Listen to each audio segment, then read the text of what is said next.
Hello my YouTube family. उम्मीद है कि आप सब खैरियत से होंगे और मज़े में होंगे। आज हम बनाने जा रहे हैं इमली की खट्टी मीठी चटनी। उसके लिए हमें इमली चाहिए, 1 पाव जीरा चाहिए, 2 खाने चम्मच नमक चाहिए, हस्ब जायका लाल मिर्च 2 खाने चम्मच, लहसुन 4 जवे, चीनी 1 प्याली, पानी 2 गिलास। ये बहुत ही मज़े की चटनी बनती है और ये आप किसी भी चीज़ के साथ खा सकते हैं, समोसों के साथ, पकौड़ों के साथ। यहाँ हमने पैन में डाला है पानी 2 गिलास, उसमें हमने चीनी ऐड कर दी है और तमाम मसाले डाल दिए हैं और इमली डाल दी है। तकरीबन आपने इसको इतना पकाना है कि इमली अपनी अच्छी तरह पक जाए। उसके बाद इसको ठंडा करके ब्लेंड कर लेना है।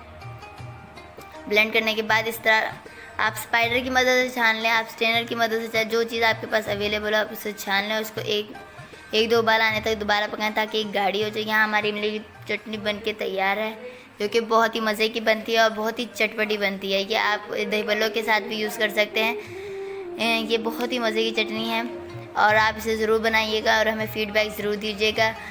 और मेरे चैनल को शेयर, लाइक एंड सब्सक्राइब कीजिएगा और मुझे अपनी दुआओं में याद रखिएगा।